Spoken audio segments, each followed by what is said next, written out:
ಪ್ರಧಾನಿ ನರೇಂದ್ರ ಮೋದಿಯವರ ಸಮಗ್ರ ಅಭಿವೃದ್ಧಿಯ ಕನಸಿನ ಭಾರತ ನಿರ್ಮಾಣದ ಹಿನ್ನೆಲೆಯಲ್ಲಿ ಹಮ್ಮಿಕೊಂಡಿರುವಂತಹ ವಿಕಸಿತ ಭಾರತ ಸಂಕಲ್ಪ ಯಾತ್ರೆಯು ಜಿಲ್ಲೆಯ ಗ್ರಾಮೀಣ ಭಾಗದಲ್ಲಿ ಯಶಸ್ವಿಯಾಗಿ ಮುನ್ನುಗ್ತಾ ಇದೆ ಎಂದು ಸಂಸದ ಎಸ್ ಮುನಿಸ್ವಾಮಿ ಅವರು ಹೇಳಿದರು.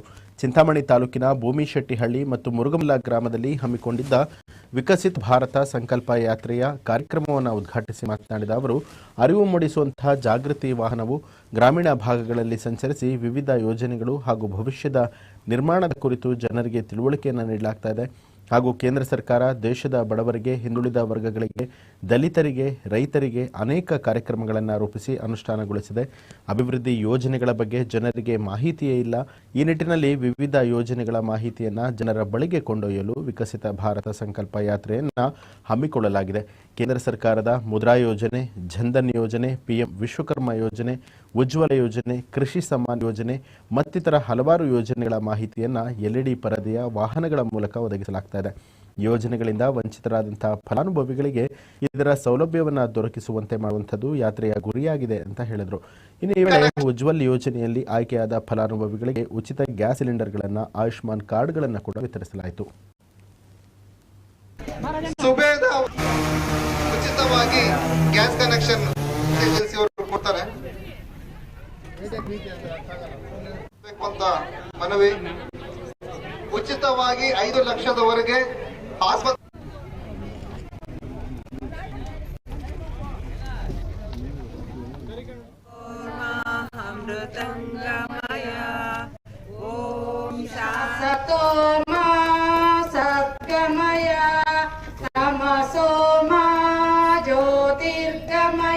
ಅಲ್ಲಿಂದ ಇಲ್ಲಿ ಬರ್ತಾನೆ ನಿನ್ನ ನಾಷ್ಟನೇ ಇಲ್ಲ, ಏನೋ ಹಿಟ್ಟನ್ನು ಗೊಜ್ಜಾಗ್ತೀನಿ ಅಂತ ಹೇಳೋ ಸೊಪ್ಪು ಸಾರು ಅದೆಲ್ಲ ಯಾರ ಮನೆಯಲ್ಲಿ ರಾಜಣ್ಣ ಮಾಡಬೇಕು. TPS ನಮ್ಮ ಜನ ಎಲ್ಲ ನೆಮ್ಮದಿಯಾಗಿರ್ಬೇಕು.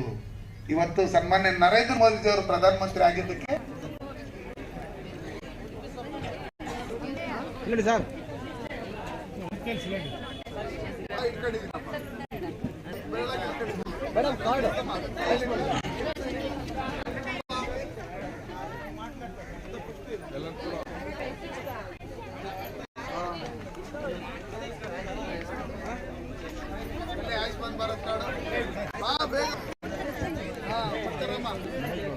ಫ್ರೀ ಕನೆಕ್ಷನ್, ಯಾವುದೇ ರೀತಿ ಹಣವಿಲ್ಲದೆ ಫ್ರೀಯ ಕನೆಕ್ಷನ್ ನನ್ನ ಸಂಸದರು ಮತ್ತು ಗಣ್ಯರಿಂದ ಸ್ವೀಕರಿಸಬೇಕು ಅಂತ ಮನವಿ.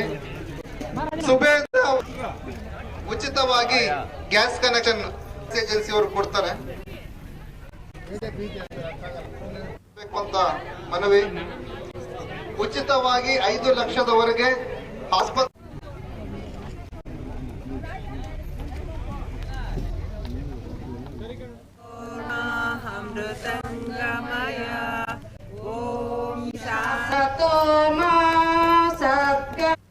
ಅಂತ ಹೇಳ್ಬಿಟ್ಟು ಹೇಳಿ ಸುಮಾರು ಜನ ಈಗಾಗಲೇ ಚಿಂತಾಮಣಿ ತಾಲೂಕಿನಲ್ಲಿ ಬೇಕಾದಷ್ಟು ಕಡೆ ಓಡಾಡಿರೋದ್ರಿಂದ ಸುಮಾರು ಜನಕ್ಕೆ ಗೊತ್ತಾಗಿದೆ. ಈಗ ಹೊಸದಾಗಿ ತಿಳ್ಕೊಂಡು ಸನ್ಮಾನ್ಯ ನರೇಂದ್ರ ಮೋದಿಯವರು ವಿಕಸಿತ ಭಾರತದ ರಥವನ್ನು ಬಿಟ್ಟಾಗ ಇಡೀ ಭಾರತ ದೇಶದಲ್ಲಿರ್ತಕ್ಕಂಥ ಸುಮಾರು ಇದುವರೆಗೂ 55,000 ಗ್ರಾಮ ಪಂಚಾಯಿತಿಗಳಿಗೆ ಈ ರಥ ಹೋಗಿದೆ. ಇದೇ ಥರ ರಥಗಳು ಸಾವಿರಾರು ರಥಗಳು ಬಿಟ್ಟಿರೋದ್ರಿಂದ ನಮ್ಮದೇ 98ನೇ ಪಂಚಾಯಿತಿ ಅಂದರೆ ಇಡೀ ದೇಶದಲ್ಲಿ ಸನ್ಮಾನ್ಯ ನರೇಂದ್ರ ಮೋದಿಜಿಯವರು ನಮ್ಮ ಭಾರತದಲ್ಲಿ ನಮ್ಮ ಜನರಿಗೆ ಕೊಟ್ಟಿರ್ತಕ್ಕ ಶಿವಾರೆಡ್ಡಿಯವರು ಬಂದಿದ್ದಾರೆ. 5,000 ಗ್ರಾಮ ಪಂಚಾಯಿತಿಗಳಲ್ಲಿ ಹೋಗಿ ಸನ್ಮಾನ್ಯ ನರೇಂದ್ರ ಮೋದಿಯವರು ಕೇಂದ್ರ ಸರ್ಕಾರದ ಏನೇನು ಯೋಜನೆಗಳನ್ನು ತಂದಿದ್ದಾರೆ ಅದನ್ನ ಜನರಿಗೆ ತಲುಪಿಸೋಂಥ ನಿಟ್ಟಿನಲ್ಲಿ ಯಾರ್ಯಾರಿಗೆ ತಲುಪಿಲ್ಲ ಅದನ್ನು ಯಾವ ರೀತಿ ತಲುಪಿಸ್ಬೇಕು ಅಂತ ಹೇಳ್ಬಿಟ್ಟು ಹೇಳಿ ನಮ್ಮ ಎಲ್ಲ ಅಧಿಕಾರಿಗಳನ್ನು ಜೊತೆಲಿಟ್ಕೊಂಡು, ಜನಪ್ರತಿನಿಧಿಗಳನ್ನು ಜೊತೆಲಿಟ್ಕೊಂಡು, ನಮ್ಮ ಸಮಾಜ ಸೇವಕರುಗಳನ್ನು, ಅಧಿಕಾರಿಗಳನ್ನು ಜೊತೆಲಿಟ್ಕೊಂಡು ವಿಕಸಿತ ಭಾರತದ ರಥಯಾತ್ರೆ ಹೋಗಿ ಅಲ್ಲಿ ಇದನ್ನೆಲ್ಲ ಪ್ರಚಾರ ಮಾಡ್ತಾ ಇದ್ರೆ ಎಲ್ಲರೂ ವಿಕಸಿತ ಭಾರತ ರಥಯಾತ್ರೆ ಅಲ್ಲ, ಇದು ಮೋದಿ ಗ್ಯಾರಂಟಿ ರಥ ಅಂತ ಹೇಳ್ಬಿಟ್ಟು ಹೇಳಿ ಜನ ಎಲ್ಲ ಮೆಚ್ಚುಗೆ ವ್ಯಕ್ತಪಡಿಸ್ತಾ ಇದ್ದಾರೆ. ನೀವೆಲ್ಲ ನೋಡಿದ್ದೀರಿ, ಸರ್ಕಾರಗಳ ಅಧಿಕಾರಕ್ಕೆ ಬರಬೇಕಾದ್ರೆ ಬೇಕಾದಷ್ಟು ಗ್ಯಾರಂಟಿಗಳು ಹೇಳ್ತಾರೆ.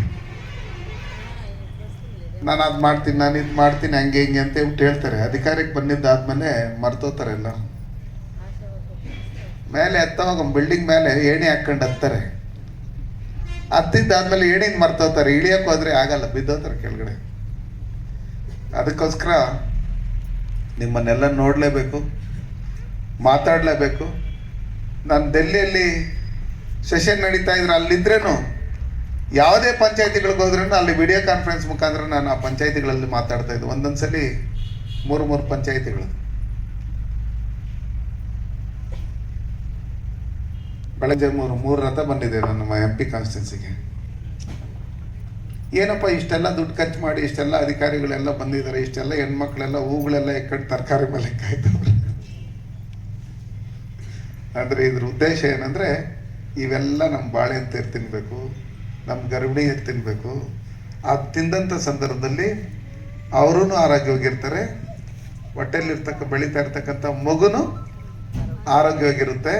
ಅದಕ್ಕೋಸ್ಕರ ಸನ್ಮಾನ್ಯ ನರೇಂದ್ರ ಮೋದಿಯವರು ಮಾತೃವಂದನಾ ಕಾರ್ಯಕ್ರಮವನ್ನು ಕೊಟ್ಟಿದ್ದಾರೆ, ಪೋಷಣ್ ಅಭಿಯಾನ ಕೊಟ್ಟಿದ್ದಾರೆ ಅಂತ ಹೇಳಿ. ತರಕಾರಿ ನೋಡಿದ ತಕ್ಷಣ ಏನು ವ್ಯಾಪಾರ ಕಾರಣ ಲೆಕ್ಕಾಚಾರದಲ್ಲಿ ಯಾರಾದ್ರು ತಿಳ್ಕೊಂಡಿದ್ರೆ ಅದು ಅರ್ಥ ಆಗಲಿ ಅಂತ. ಹಿಂದೆ ನೋಡಿದ್ದೀರಿ ನೀವು, ಈಗಲೂ ನಮ್ಮ ಮನೆಗಳಲ್ಲಿ ಮದುವೆಗಳು ಮಾಡ್ಕೊಂಡಿರ್ತೀರಿ. ಮನೆಯಲ್ಲಿ ಹೆಂಡತಿ ಯಾವಾಗ ಪ್ರೆಗ್ನೆಂಟ್ ಆಗ್ತಾಳೆ ಅಂತ ನಮಗೆ ಗೊತ್ತಾಗಲ್ಲ, ಇವ್ರಿಗೆ ಗೊತ್ತಾಗ್ಬಿಟ್ಟಿರ್ತದೆ ಫಸ್ಟೇ. ಏನು ಸನ್ಮಾನ್ಯ ನರೇಂದ್ರ ಮೋದಿ ಅವರು ಪ್ರಧಾನಮಂತ್ರಿ ಆಗಿದ್ದಾರೆ, ಈ ದೇಶಕ್ಕೆ ಕೊಟ್ಟಿರ್ತಕ್ಕಂಥ ಯೋಜನೆಗಳೇನಿದೆ ಆ ಯೋಜನೆಗಳನ್ನ ಪಡೆಯೋ ನಿಟ್ಟಿನಲ್ಲಿ ಯಾವ ರೀತಿ ಅಧಿಕಾರಿಗಳು ಕೆಲಸ ಮಾಡಬೇಕು, ಎಷ್ಟು ಜನಕ್ಕೆ ಆ ಯೋಜನೆ ಸಿಕ್ಕಿದೆ, ಸಿಕ್ಕದೆ ಇರ್ತಕ್ಕಂಥವ್ರಿಗೆ ಯಾವ ರೀತಿ ನಾವೆಲ್ಲ ಸೇರಿ ಕೆಲಸ ಮಾಡಿ ಈ ದೇಶದ 140 ಕೋಟಿ ಜನಸಂಖ್ಯೆ, 80 ಕೋಟಿ ಕುಟುಂಬ ನೆಮ್ಮದಿಯಿಂದ ಸ್ವಾವಲಂಬಿಯಾಗಿ ಜೀವನ ಮಾಡಬೇಕು, ಆ ನಿಟ್ಟಿನಲ್ಲಿ ಯಾವ ರೀತಿ ನಾವು ಕೆಲಸ ಮಾಡಬೇಕು ಅಂತ ಹೇಳಿ ಸನ್ಮಾನ್ಯ ನರೇಂದ್ರ ಮೋದಿ ಅವರು ಇಡೀ ದೇಶದಲ್ಲಿ, ಭಾರತ ದೇಶದಲ್ಲಿ ವಿಕಸಿತ ಭಾರತದ ರಥಯಾತ್ರೆಯನ್ನ ಬಿಟ್ಟಂತ ಸಂದರ್ಭದಲ್ಲಿ